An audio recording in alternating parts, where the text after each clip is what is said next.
Oke, Bismillahirrahmanirrahim. Assalamualaikum warahmatullahi wabarakatuh. Waalaikumsalam warahmatullahi wabarakatuh. Alhamdulillahirrabbilalamin. Kita bisa jumpa lagi dalam perkuliahan kelima, memasuki seksi presentasi mahasiswa dan diskusi, mendengarkan saran-saran komentar dari dosen dan juga saran-saran komentar singkat dari para mahasiswa yang lain melalui WhatsApp group. Pada hari ini akan tampil 3 presenter mahasiswa, yaitu satu Naufal Hastianing Budi, yang kedua Sita Laisa, yang ketiga Dinda R. Sudiana. Masing-masing sudah mengirimkan PPT-nya dan sudah saya baca. Dan waktu presentasi Anda hanya 5-10 menit secara berurutan. Setelah itu nanti akan saya beri komentar. Kalau Anda presentasinya lebih, nanti akan saya beritahu dan akan di stop ya, supaya memberi peluang kepada yang lain. Mari kita mulai acara presentasi dan diskusi mahasiswa pada hari ini dalam mata kuliah Sastra dalam Pembelajaran Sejarah dengan bersama-sama mengucapkan basmalah.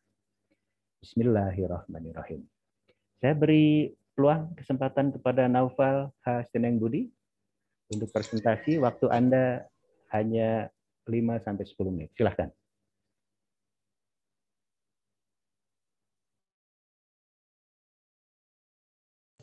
Izin share screen, Pak.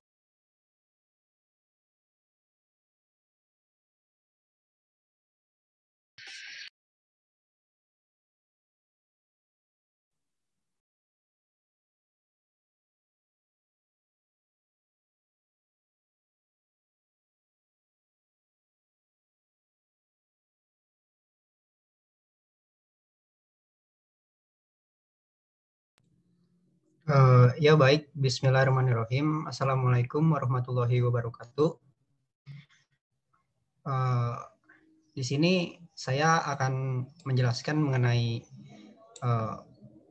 judul yang saya angkat ya, yaitu Kudeta Politik dalam Sejarah Kerajaan Jawa melalui narasi novel Arukdedes karya Pramoedya Anantatur.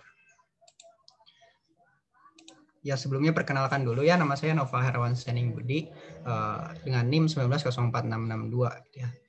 Nah, di sini ada beberapa hal yang nantinya akan dicantumkan dalam PowerPoint gitu.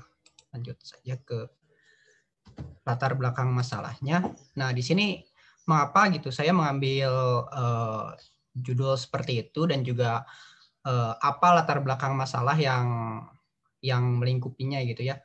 Seperti yang kita ketahui gitu ya, bahwa mata pelajaran sejarah itu seringkali dianggap sebagai mata pelajaran yang membosankan gitu. Nah, saya juga sempat bertanya kepada beberapa siswa gitu ya. Nah, dari beberapa siswa tersebut juga menyampaikan bahwasannya dari beberapa materi pembelajaran sejarah yang telah ia pelajari gitu, yang paling membosankan itu materi dengan tema kerajaan Hindu-Buddha gitu ya. Karena kita tahu sendiri gitu ya, ketika SMA mungkin pembahasan mengenai kerajaan Hindu-Buddha ini cenderung monoton gitu ya, karena hanya membahas mengenai siapa gitu, terus kapan, di mana, terus ketika berganti kerajaan seperti itu lagi polanya gitu. Jadi tidak ada yang membuat rasa ketertarikan dari siswa itu menjadi naik gitu. Nah, oleh karena itu saya mencantumkan novel Arukdedes ini gitu ya, karya Pramoedya Anantatur, karena saya rasa dengan adanya novel ini dapat mengundang ketertarikan dari siswa atau pembaca itu gitu dalam memahami materi sejarah yang disajikan gitu. Syukur-syukur nantinya justru akan menelusuri lebih dalam gitu ya mengenai materi pembelajaran sejarah ini gitu, terutama nanti yang menyangkut mengenai kerajaan Hindu-Buddha gitu. Nah, kemudian peristiwa sejarah di kerajaan Jawa ini disampaikan hanya menyebutkan mengenai masa lalu saja gitu, dan tidak dikaitkan dengan kondisi setelahnya. Ya, seperti yang pernah saya alami gitu ya, bahwa ketika menjelaskan mengenai peristiwa masa lampau, terutama pada tema yang saya angkat ini gitu, cenderung guru itu hanya menyampaikan mengenai peristiwa yang terjadinya saja gitu, pada saat itu saja gitu. Padahal sebetulnya kadangkala ada kaitannya gitu ya dengan masa kini, dan itu juga dapat membuat ketertarikan gitu, bahwasanya oh ternyata pernah terjadi di masa lalu gitu, hal yang seperti ini itu gitu. Nah, sama seperti poin ketiga ini, sama seperti apa yang tadi telah saya sampaikan gitu ya, hanya menyebutkan apa, siapa, kapan, dan sebagainya. Jadi tidak ada rasa ketertarikannya yang siswa perlihatkan kepada materi tersebut gitu, karena pembelajaran berlangsung monoton gitu ya. Oleh karena itu tema ini saya angkat gitu ya, agar dengan harapan bisa membuat siswa nantinya akan menjadi semakin tertarik atau pembaca. Kita lanjut ke metode. Metode yang saya gunakan sendiri merupakan studi literatur gitu ya, di mana studi literatur sendiri merupakan serangkaian kegiatan yang berkenaan dengan metode pengumpulan data pustaka, membaca dan mencatat serta mengelola bahan penelitian. Nah, datanya sendiri bisa dilihat nanti di sumber rujukan. Mayoritas data yang saya kumpulkan itu berupa jurnal-jurnal online gitu. Nah, mungkin bisa dilanjut ke hasil dan pembahasan. Nah, sebelum saya masuk ke dalam isi cerita daripada novel itu sendiri, saya akan menjelaskan mengenai novel sejarah itu tuh apa gitu. Nah, novel sejarah ini termasuk ke dalam novel fiksi ya, fiksi historis, di mana kalau kita melihat fiksi historis, artinya di dalam suatu cerita tersebut pastinya mengandung fakta-fakta sejarah gitu. Terlebih novel sejarah ini juga pastinya ya mengangkat tema-tema sejarah baik dari latar ataupun tokohnya juga gitu. Seperti dalam novel Arok Dedes ini kan baik tokoh maupun latar sejarahnya itu betul-betul ada di dalam novel tersebut gitu ya. Nah, bisa dibilang juga bahwa novel historis ini juga melewati metode heuristik gitu ya, karena kan mengumpulkan fakta-fakta sejarah juga gitu untuk nanti dirangkai kembali oleh sang penulis, mungkin ditambahkan dengan bumbu-bumbu imajinasinya gitu, agar nanti pembaca lebih tertarik gitu dengan novel yang ditulis gitu ya, ditulis oleh penulis gitu. Nah, kita lanjut ke keterkaitan novel Arok Dedes dengan sumber sejarah gitu. Nah, sebelum menyebutkan mengenai keterkaitan, di sini saya akan menjelaskan terlebih dahulu gitu mengenai novel Arok Dedes itu sendiri, isinya seperti apa gitu. Nah, sama seperti kisah pada Pararaton gitu ya, novel Arok Dedes ini sendiri diceritakan bahwa Arok ini ditemukan di suatu bangunan gitu ya oleh Ki Lembong gitu ya. Nah, ditemukan seperti itu karena dia tumbuh dalam lingkungan pencuri oleh dengan kenakalannya gitu. Oleh karena itu seringkali dia melakukan berbagai kenakalan, baik merampok dan sebagainya gitu, hingga akhirnya dikejar-kejar oleh prajurit, dan kemudian ia berhasil lolos, lalu bertemu dengan Ki Bango Samparan. Di sanalah ia mulai tinggal, dan di sana juga Ken Umang ya, yang bisa kita tahu sebagai, kalau misalnya di novel ini disebutkan sebagai istri pertama dari Ken Arok gitu, Ken Umang. Nah, itu merupakan anak dari Ki Bango Samparan gitu. Nanti sehingga nanti kemudian ia mulai berguru ke Dang Hyang Loh Gawe. Dari sana ia mulai diberikan nama sebagai Ken Arok, karena sebelumnya namanya bukan Ken Arok. Kalau dalam novel itu diberi namanya Temu gitu ya. Nah, dari sana mulailah siasat-siasat untuk mengkudeta Tunggul Ametung gitu ya, yang di sana digambarkan sebagai tokoh yang antagonis gitu. Dari sana juga akhirnya Arok mulai mencoba untuk menggulingkan kekuasaan Tunggul Ametung berserta Dedes juga. Di sana Dedes dijelaskan pada awal-awal bab dari novel gitu ya, bahwa Dedes ini sebetulnya tidak setuju gitu dengan pernikahan dengan Tunggul Ametung. Jadi di sana digambarkan bahwa Tunggul Ametung ini merupakan sosok yang antagonis gitu. Dan Ken Arok ini hadir memberikan harapan istilahnya ya kepada Ken Dedes. Jadi Ken Dedes yang jatuh cinta kepada Ken Arok gitu. Nah, berlainan dengan novel Pararaton, di novel Pararaton sendiri, di Serat Pararaton sendiri, perjalanan hidup Ken Arok itu seperti kita tahu ya dalam historiografi tradisional itu diwarnai atau dibumbui dengan unsur-unsur magis dalamnya gitu. Seperti contohnya pada ada yang namanya Kris Empu Gandring gitu kan, yang ada kutukan di dalamnya gitu. Nah, yang uniknya dari novel Arok Dedes ini, di sini sama sekali tidak disebutkan unsur-unsur magis dalamnya, sama sekali tidak ada gitu ya. Seperti contohnya pada kudeta itu kan, kalau dalam Serat Pararaton itu dijelaskan bahwa Ken Arok itu menggunakan Kris Empu Gandring untuk membunuh Tunggul Ametung gitu ya. Yang Kris itu dikutuk gitu oleh Empu Gandring. Sementara di dalam novel Arok Dedes ini semuanya dibuat menjadi lebih masuk akal, di mana Ken Arok itu mencuri tambang emas itu ya, dan nanti akan uangnya itu akan dijadikan sebagai biaya untuk nantinya membuat perlengkapan perang kepada Empu Gandring gitu. Empu Gandring pada saat itu dinilai sebagai pandai besi yang sangat terkenal gitu pada saat itu. Nah, dari sana kemenarikannya dari novel ini gitu bisa dijadikan sebagai sumber untuk memperkaya, baik untuk memperkaya sumber pembelajaran sejarah maupun untuk menarik perhatian baik pembaca maupun siswa untuk nantinya dapat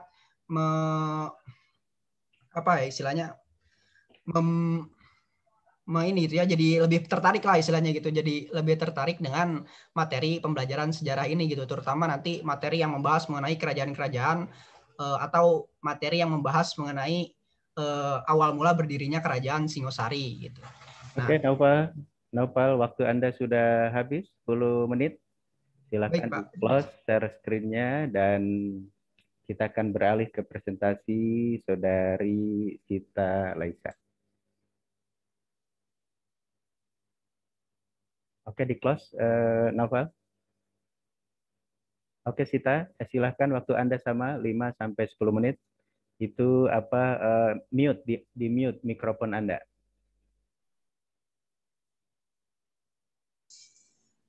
Baik, Pak.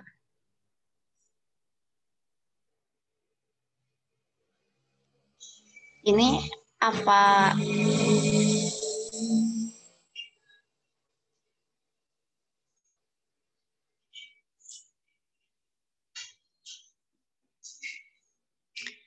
Ya, Assalamualaikum warahmatullahi wabarakatuh. Nama saya Sita Laisa dengan NIM 1909917. Jadi novel yang saya baca adalah novel Majapahit, yaitu Sandiakala Raja Sawangsa yang ditulis oleh Langit Kresna Haryadi.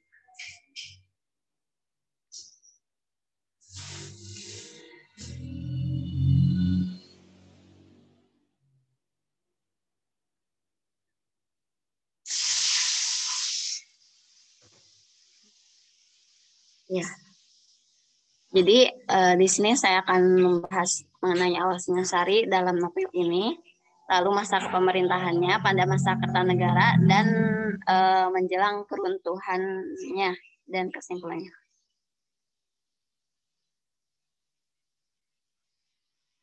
Jadi dalam novel ini silsilah yang saya rangkum setelah saya membaca novel tersebut, yaitu di mana novel ini sebenarnya sangat terkait atau sangat menjadikan Paralatan sebagai sumber dalam pembuatannya.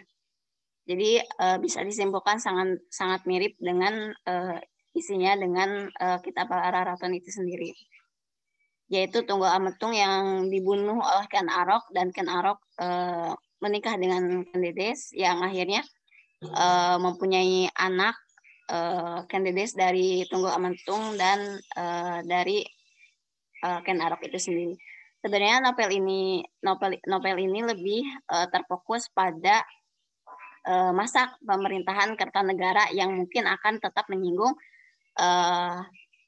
awal dari berdirinya Singasari itu sendiri, yaitu masa Ken Arok.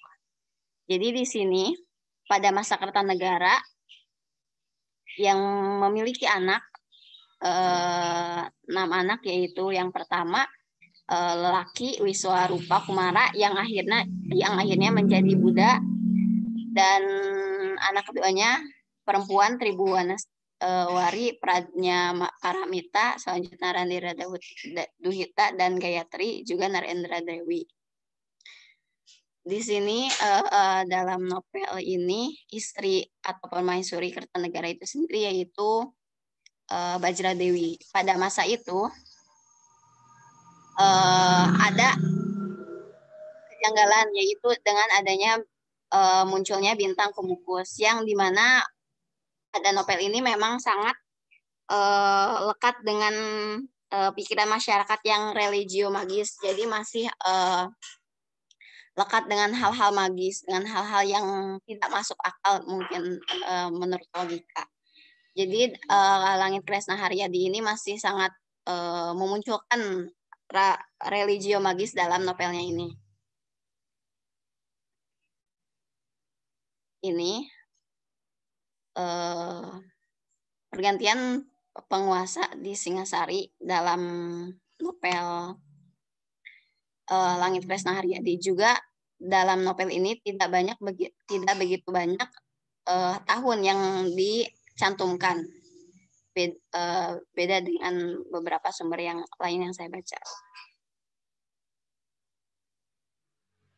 Masa kepemerintahan Kertanegara dalam aspek ekonomi, pertahanan, kebudayaan yang sangat begitu digambarkan, walaupun sebenarnya waktu hanya pada masa kepemerintahan, jadi hanya terfokus pada masa pemerintahan Kertanegara, maka dalam buku novel ini yang 600 lembar ini begitu fokus menggambarkan kehidupan masyarakat, menggambarkan kehidupan istana, menggambarkan bagaimana perkembangan pertahanan yang ada pada masa pemerintahan Kertanegara itu sendiri dalam ekonomi, bertani, nelayan, dalam pertahanan, menggunakan keris, tombak, kuda, pedang, dan banyak para mahapati yang akhirnya mereka mempunyai jabatan tinggi itu mempunyai kemampuan kanuragan kayak gitu. Lalu kebudayaan yang sudah ada tari, musik gamelan dan batik dan sebagainya. Dalam novel ini digambarkan bahwa kota raja Singasari berada di Jawa Timur, yang pada saat ini Jawa Timur. Penggambaran suasana Singasari begitu aman sebelum adanya atau adanya ancaman dari Kubilai Khan dan rencana makar dari Jayakatwang. Dijelaskan juga bahwa keadaan di sana seperti apa, bangunan-bangunan yang ada di sana dengan nama-nama seperti Balariung, Balai Guntur, dan sebagainya. Menjelang masa keruntuhannya. Jadi dalam novel ini memang memunculkan kondisi politik yang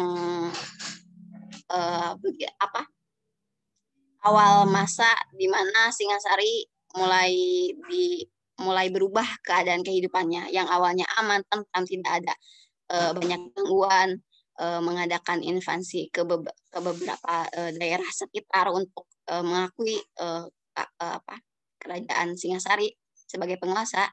Pada saat novel ini mempunyai konflik, yaitu ancaman-ancaman yang hadir, dimulai dari adanya ancaman dari Mongol, dari Kubilai Khan, juga dari Jayakatwang.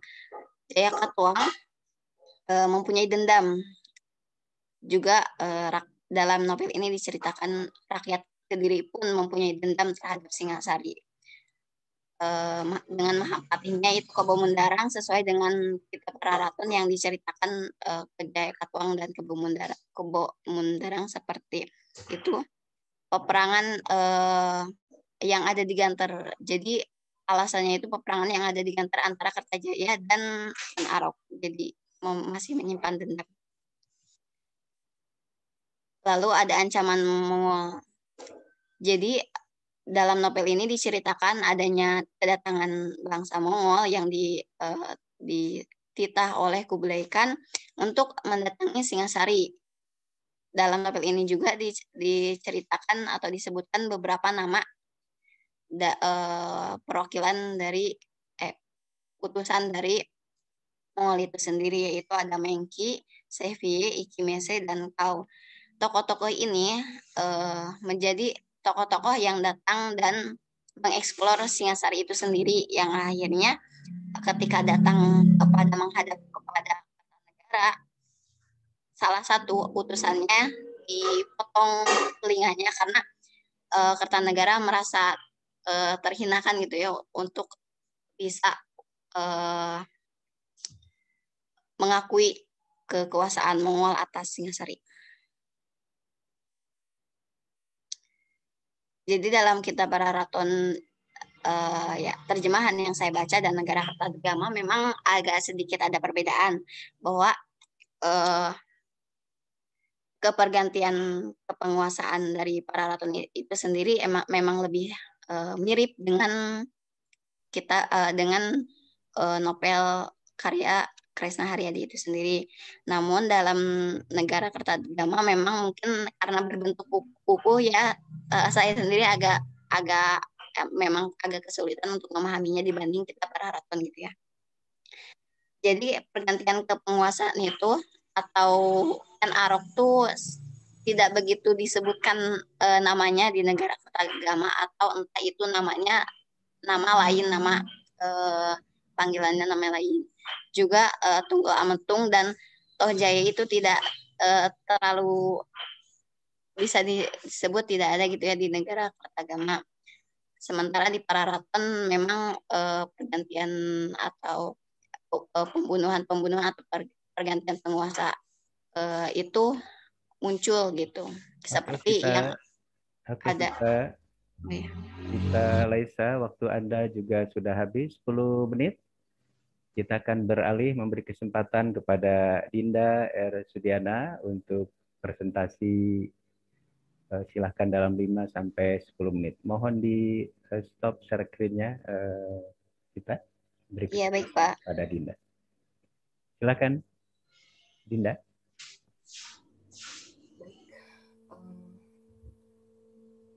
Saya akan mulai share screen sekarang.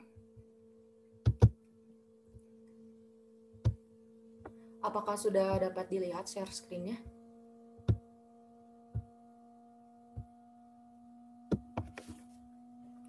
Assalamualaikum warahmatullahi wabarakatuh. Perkenalkan, nama saya Dinda Rahmalia Sudiana. Pada kesempatan kali ini, saya akan memaparkan mengenai salah satu karya sastra berupa novel sejarah yang saya pilih yang kiranya dapat memperkaya pembelajaran sejarah. Adapun novel yang saya pilih adalah novel berjudul Sungging yang ditulis oleh Alan TH. Sehingga saya mengambil judul memahami upaya mempersatukan Nusantara pada masa Kerajaan Singasari dan Kerajaan Majapahit melalui narasi novel Sungging karya Alan TH tersebut. Latar belakang yang saya ambil bermula dari pembelajaran sejarah, utamanya sejarah masa Hindu-Buddha atau masa kuno, yang seringkali dianggap membosankan, karena apa yang biasanya diungkap hanya berupa apa, kapan, siapa, dan di mana. Padahal kita tahu bahwa kemampuan menulis, membaca, dan memberikan argumen mengenai bukti sejarah diperlukan oleh siswa untuk membangun pengetahuan. Sehingga dapat dirumuskan permasalahannya, yaitu bagaimana upaya mempersatukan Nusantara pada masa Kerajaan Singasari dan Kerajaan Majapahit dari narasi novel Sungging, dan bagaimana mengemas pembelajaran sejarah dari narasi novel Sungging karya Alan TH tersebut. Adapun metode penelitian yang saya gunakan yaitu menggunakan pendekatan kualitatif dengan metode studi literatur. Lanjut ke upaya mempersatukan Nusantara pada masa Kerajaan Singasari dan Majapahit dalam novel Sungging karya Alan TH. Dalam novel ini diceritakan mengenai masa kejayaan Singasari yang dipimpin oleh Kartanegara pada masa itu, dan dilanjutkan bagaimana sampai runtuhnya Kerajaan Singasari dan hingga munculnya Kerajaan Majapahit sebagai penerus Kerajaan Singasari. Nah, yang saya lihat dari novel ini terdapat kesamaan antara Singasari dan Majapahit dalam upayanya untuk mempersatukan Nusantara. Nah, upaya ini dapat disebut dengan konsep kemandalaan, di mana konsep ini merupakan konsep yang bisa dikatakan berbeda dari penjajahan, karena di mana hukum, pemerintahan, dan ekonomi negara yang di luar Majapahit atau Singasari tetap merdeka. Nah, apa upaya yang dilakukan oleh Singasari, yaitu ekspedisi Pamalayu yang diperintahkan oleh Sri Kartanegara untuk mengirimkan sebuah arca Amongapasa disertai dengan 13 pengikutnya ke Pulau Suwarnadwipa pada saat itu atau sekarang disebut dengan Pulau Sumatera pada Kerajaan Dharmasraya atau Malayu. Dan pada Majapahit ada Sumpah Palapa yang dikumandangkan oleh Gajah Mada untuk upayanya dalam mempersatukan Nusantara di bawah Kerajaan Majapahit. Nah, adapun saya mencantumkan peta dari ekspedisi Pamalayu yang dilakukan pada tahun 1275 sampai 1293. Kita tahu bahwa di sini terdapat ibu kota dari Singasari yaitu Kutaraja yang dikirimkan arca yang tadi sudah saya bilang ke daerah Dharmasraya yang diperintahkan oleh Kertanegara. Lalu selanjutnya kita tahu bagaimana mengemas pembelajaran sejarah menggunakan novel ini. Kita tahu bahwa karya sastra novel sejarah berisi sesuatu yang imajinatif dan fiktif, namun harus tetap berlandaskan pada kenyataan atau fakta yang ada. Adapun yang diharapkan dari penggunaan karya sastra ini adalah siswa menjadi melek terhadap sejarah dan kritis ataupun peka terhadap lingkungan sejarah. Selanjutnya, siswa juga dapat mandiri dalam menginterpretasi masa lalu berdasarkan bukti sejarah. Dan diharapkan melalui novel ini pula kiranya siswa dapat memiliki rasa ingin tahu lebih lanjut sehingga dapat memastikan bagaimana fakta sejarah yang sesungguhnya. Jadi dengan membaca novel karya Alan TH ini, siswa dapat memunculkan rasa penasaran siswa, lalu mencari sumber-sumber lain yang relevan dengan apa yang diceritakan dari novel ini. Nah, selanjutnya kita tahu bahwa tujuan dari sastra adalah untuk mendidik dan menghibur, sekaligus menghibur. Jadi kiranya novel ini juga dapat dimanfaatkan dalam pembelajaran sejarah. Selain itu, kita tahu juga bahwa karya sastra erat kaitannya dengan makna, sehingga diharapkan siswa dapat mempengaruhi pola pikir dari siswa untuk mengambil nilai dan moral, terlebih mengenai nilai kemanusiaan. Baik, demikian yang dapat saya sampaikan. Terima kasih atas perhatiannya. Mohon maaf apabila terdapat kesalahan dan kekurangan. Wassalamualaikum warahmatullahi wabarakatuh. Waalaikumsalam warahmatullahi wabarakatuh. Terima kasih Dinda R. Sudiana. Saudara-saudara, kita telah mendengarkan presentasi dari rekan-rekan kita, dari teman mahasiswa. Sesungguhnya Anda dari sekarang sudah boleh memberikan komentar singkat di dalam WhatsApp group ya, supaya waktunya efektif. Sambil mendengarkan juga saya memberikan komentar kepada 3 presentasi mahasiswa tadi. Oke, saya langsung saja ingin memberikan komentar dan ingin share screen juga dengan Anda. Ini komentar saya. Pertama, saya ingin memberikan komentar kepada Naufal H. Setianing Budi. Ya. Ini saya tidak hanya kepada Naufal, ya, kepada yang lain. Anda kalau nulis nama dan supaya bisa dikutip oleh orang lain betul, itu nama tuh jangan ujungnya disingkat. Jadi kalau Anda nulis Naufal HS, nanti kalau dikutip HS, Naufal. Ini termasuk juga Dinda. Dinda Rahmalia S. Nanti kalau dikutip oleh orang lain S, Dinda Rahmalia. Ya. Jadi jangan ikut seperti Jainuddin MZ. Apa sih MZ-nya? Ya memang Jainuddin gitu. Jadi nanti Jainuddin MZ itu kalau dikutip oleh orang lain nggak bagus. Oke ya. Jadi termasuk menuliskan daftar pustaka nanti itu yang elementer, tapi kalau tidak diberitahu nanti Anda ditertawakan oleh orang lain ya. Oke, saya komentar dulu. Pertama ke Naufal ya. Dia mau mengkaji kudeta politik dalam sejarah kerajaan Jawa melalui narasi novel Arok Dedes. Nah, Arok Dedes kan judul novel, jadi harusnya dicetak miring ya. Karya Pramudia Anantatur. saya melihat dari penjelasan dan PPT novel, plot ceritanya nggak jelas ya. Jadi novel itu tentang Arok Dedes. Harusnya Anda fokus kajian, fokus kamera itu, termasuk cerita banyaknya itu kepada Arok Dedes ini seperti apa. Lebih-lebih Anda ingin menunjukkan bahwa ini ada keterkaitan, ada connecting dengan masa kini. Jadi itu Anda terlalu cerita kemana-mana, tidak fokus. Jadi kalau Anda sutradara, kamera Anda tuh blingsatan kemana-mana, semua orang disorot. Padahal harusnya Anda menceritakan Arok dengan Dedes, dua tokoh yang menurut Anda akan membantu memberikan penjelasan sejarah supaya hidup.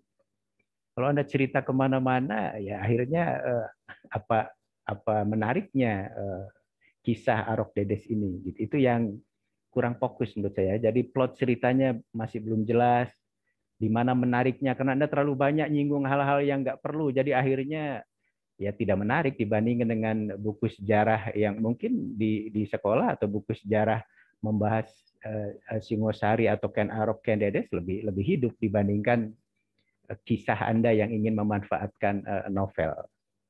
Termasuk juga tadi ingin connecting, memaknai peristiwa Arok Dedes dengan konteks kekinian, Anda nggak muncul. Ya.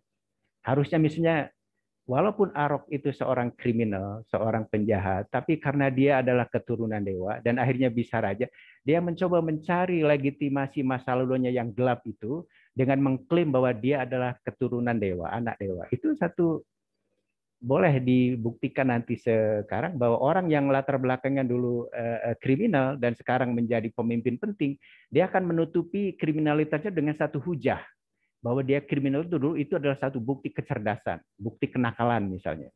Kalau dulu Ken Arok bilang, saya nakal dulu karena saya anak dewa. Jadi sah kenakalannya, sah kriminalnya. Gitu. Jadi nggak nyambung, Anda nggak sampai ke situ. Termasuk Ken Dedes. Jadi Ken Dedes tidak dimaknai oleh Anda bahwa seorang wanita, Ken Arok itu bisa menjadi raja, bisa menjadi poin penting karena menikah dengan seorang wanita. Jadi wanita punya power, punya wibawa, punya kuasa yang penting untuk menunjang karir suaminya, tidak muncul. Jadi unsur connectingnya, mengkaitkannya dengan kekinian nggak kena, tidak nampak dalam kajian Anda ya. Terakhir tentu sumber rujukannya sebenarnya sudah oke ya, tapi cara menuliskannya masih salah ya. Jadi kalau judul buku itu harus cetak miring ya. Novel judulnya cetak miring. Tapi kalau artikel dalam jurnal, nama jurnalnya yang cetak miring. Jadi termasuk menuliskan nama pengarang, nama Anda jangan ditulis Naufal siapa Herawan S. Nanti orang ngutip Anda S, Naufal Herawan ya. Jadi Anda jangan ngutip buku saya S, Andi, jangan ya. Lebih baik Swirta, A atau Swirta, Andi. Nah, itu begitu tata cara penulisan karya ilmiah. Ya. Jadi itu yang bisa saya komentari pada Herawan, koneksinya, keterkaitannya, masa lalu, masa sekarang tidak nampak, tidak dijelaskan. Ya. Tidak juga fokus menjelaskan seperti apa Arok Dedes ini peranannya atau kisahnya sehingga menarik, sehingga bisa menjelaskan. Anda malah cerita tentang apa itu novel sejarah, itu enggak. Jadi enggak fokus ya. Jadi tadi juga sebenarnya menarik. Kenapa Ken Arok dulu waktu kecil namanya Temu? Oleh Anda nggak dijelaskan. Temu itu karena dia ditemukan dalam kandang sapi atau kandang apa, menunjukkan bahwa dia bukan anak sembarang itu, anak dewa dia mengklaim nantinya ya. Jadi penjelasannya menurut saya Naufal kurang menarik. Mudah-mudahan ketika membuat makalah lengkapnya Anda lebih fokus dan lebih menarik menceritakan Arok Dedes ini. Kan Anda bilang ingin membantu pelajaran sejarah yang kalau menerangkan Arok Dedes itu kurang menarik. Dengan novel ini tambah menarik. Nah, harusnya Anda cerita dong apa menariknya Arok Dedes ini. Begitu Novel Sening Budi ya. Oke, itu komentar mengenai presentasi Anda. Sekarang Sita ya.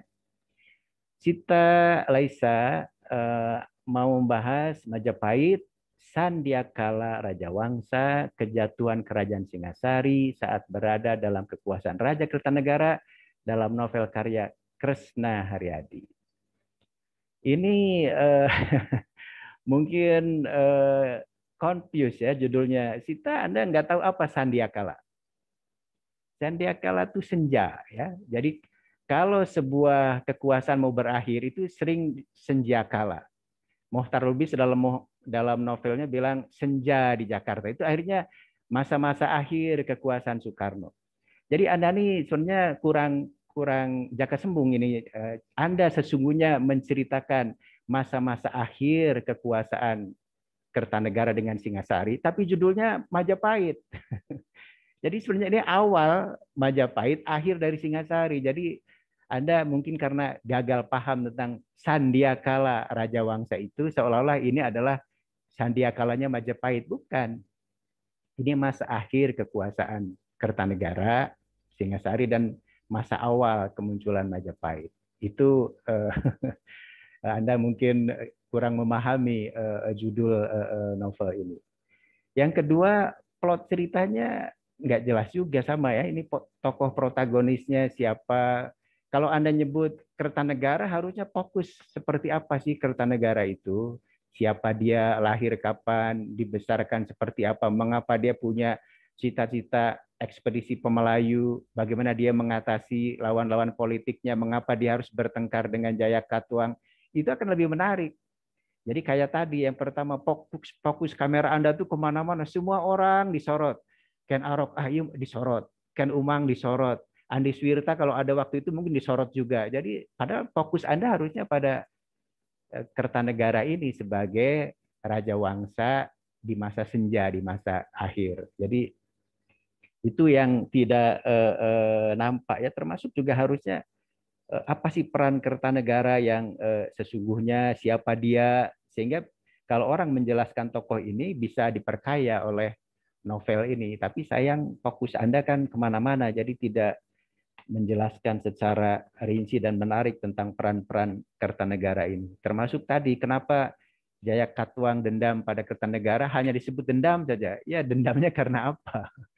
Karena punya utang nggak bayar atau gimana, kan itu harus jelas ya, sehingga terjadilah kudeta terhadap Kertanegara oleh Jayakatwang yang nanti akan dimanfaatkan oleh Raden Wijaya, memanfaatkan tentara Cina. Jadi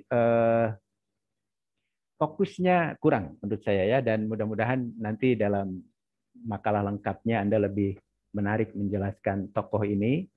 Sumber rujukannya oke, sejarah Hindu Buddha atau Singasarinya, tapi memang masih kurang ya. Jadi termasuk mungkin materi sejarahnya di sekolah tuh ini masuknya materi apa, itu coba diperkaya supaya yakin bahwa Anda membahas tokoh Kertanegara Kerajaan Singasari ini memang sumber-sumbernya cukup otoritatif ya. Itu saja Sita ya, komentar dari saya. Terakhir dari Dinda R. Sudiana, sama ini ya, menulisnya juga Dinda Rahmalia S. Nah, nanti dikutip orang, jangan pakai S Pak, berarti panas dong ya. Biasakan menulis nama tuh, kenapa saya nulis nama Anda sering lengkap di belakangnya, itu maksudnya kalau Anda membuat makalah, membuat skripsi, dikutip orang, dikutipnya betul gitu ya. Itu penting, membiasakan menuliskan nama Anda lengkap, minimal depan dan belakang. Ya. Jangan depan belakangnya disingkat, nah itu kurang bagus ya. Oke, komentar saya tentang Dinda mau membahas masa Kerajaan Singasari dan Kerajaan Majapahit melalui narasi novel Sungging. Nah, Sunggingnya stuck miring ya karena judul novel. Karya Alan TH. Memang ini penulis novel juga salah. Alan TH dikutip oleh Dinda kan akhirnya TH, Alan. Masa ada nama TH. Jadi mungkin harus dicari TH ini apa gitu ya. Hawak atau apa gitu ya. Jadi coba cari itu apa TH-nya tuh, kepanjangannya supaya enak mengutipnya. Sama seperti kedua presenter terdahulu, ini tokoh protagonisnya nggak jelas ya. Jadi kalau tokoh Singasari itu siapa, harusnya jelas. Oh ini maksudnya Kertanegara. Jelaskan Kertanegara seperti apa ekspedisi Pemalayunya, seperti mengapa dia punya cita-cita ingin mempersatukan Nusantara, mengapa dia harus ekspedisinya ke Sumatera, bukannya ke Bali, bukannya ke Madura yang lebih dekat, itu akan lebih menarik. Jadi sejarah itu antara fakta dengan kausalitas. Kalau fakta kan apa, siapa, mengapa, oke lah. Tapi kausalitas ini harus Anda cari, harus Anda gali. Dan itu menariknya di situ sejarah itu ya. Termasuk tadi Gajah Mada, Majapahit, tokoh Majapahit, Sumpah Palapa, maksudnya Gajah Mada. Tidak dijelaskan oleh Anda siapa Gajah Mada ini, mengapa dia punya cita-cita Sumpah Pelapa, mengapa dia lebih hebat daripada Kertanegara, ekspedisinya tidak hanya ke Sumatera, hampir daerah-daerah di Asia Tenggara dia ekspedisi, dia jelajahi, dia taklukkan. Kalau Anda pergi ke Brunei, di Brunei ada batu namanya batu Gajah Mada juga, menunjukkan bahwa Gajah Mada pernah menaklukkan Brunei. Jadi fokus kisahnya belum jelas, tokoh protagonisnya, pemeran utamanya nggak jelas. Anda sama, kalau Anda sutradara, kamera Anda tuh terlalu murah, nyorot kemana-mana gitu, nggak fokus pada dua tokoh dari Singasari dan Majapahit ini. Ya. Jadi dengan demikian penjelasannya jadi tidak menarik. Di mana menariknya? Yang jelas, yang menarik yang aneh juga, Anda novel Sungging, ini Sungging ini siapa sebenarnya? Tidak disinggung sama sekali oleh Anda. Apakah dia seorang tokoh fiktif yang coba ditampilkan oleh Alan ya untuk membantu misalnya cita-cita Kertanegara atau cita-cita Gajah Mada? Anda sama sekali tidak menganalisis si Sungging ini. Sungging ini nama orang ke, nama tempat ke, nama kota ke, atau nama kejadian. Anda sama sekali luput dari analisis Anda ya. Jadi sama dengan yang sebelumnya, menariknya belum nampak ya dari novel Sungging ini, dari PPT dan dari presentasi yang Anda kemukakan. Sumber rujukan sudah oke juga, tapi tadi tata cara penulisan sumber rujukan perlu dilakukan dengan benar ya. Judul buku dicetak miring, nama jurnal dicetak miring, nama majalah, nama surat kabar dicetak miring ya. Jangan nama penulis, nama orang dicetak miring, nanti orangnya miring dianggapnya, padahal bukan ya. Jadi dari sekarang belajar tertib menulis karya ilmiah ya, supaya Anda dan saya harapkan dalam membuat makalah lengkapnya juga harus tertib ya. Hindari tipe, salah-salah nulis ya. Jangan sampai nama saya Swirta, Anda tulis Swirto lain. Itu saya orang Sunda, bukan orang Jawa ya. Saya pikir itu komentar saya. Sudah lumayan 42 menit, mau 45 menit ya, dan ini direkam. Silahkan Anda buat makalah lengkapnya 2 minggu setelah ini ya, dengan memperhatikan rambu-rambu yang sudah saya kemukakan di dalam WhatsApp group. Dan setelah komentar saya ini, kita akan beralih ke WhatsApp group untuk mendengar komentar teman-teman Anda terhadap presentasi Anda. Kalau Anda merasa komentar singkat dan saran singkat dari teman Anda itu berguna, silahkan pakai ya. Kalau Anda anggap ini out of context, ini tidak relevan, ya boleh diabaikan ya. Tapi saran-saran dari saya, karena saya sudah membaca PPT Anda, mendengarkan penjelasan Anda, dan membaca juga novel-novel yang Anda pilih itu sebaiknya fokus Anda mau membahas apa ya. Jadi kalau menceritakan novel itu ya tokohnya tuh diceritakan, jangan karya sastra adalah novel sejarah adalah itu. Anda kemana-mana ngomongnya itu ya. Kalau Anda ngomong tentang Sungging, ya Sungging siapa ini Sungging ini, jangan ngomongin yang lain ya. Jadi memang kan sinetron Indonesia atau film Indonesia dengan film Barat kan gitu. Kalau film Barat tuh fokus pada tokoh ya, sehingga kelihatan dinamikanya tuh Kalau di kita tuh terlalu banyak figuran, terlalu banyak tokoh disorot, jadi nggak jelas ini maksudnya apa gitu, jalan ceritanya, nah menjadi tidak menarik akhirnya ya. Saya pikir itu komentar saya. Sudah 45 menit kita bertemu dalam Zoom meeting, dan mari kita akhiri kuliah kelima kita pada hari ini dengan bersama-sama mengucapkan hamdalah. Alhamdulillahirabbil alamin. Terima kasih. Kita akan kembali ke WhatsApp group untuk mendengar komentar-komentar dari rekan-rekan Anda. Sekian, terima kasih. Assalamualaikum warahmatullahi wabarakatuh. Waalaikumsalam warahmatullahi Waalaikumsalam warahmatullahi Silakan bisa wabarakatuh. bisa meninggalkan Zoom meeting dan kembali ke WhatsApp group.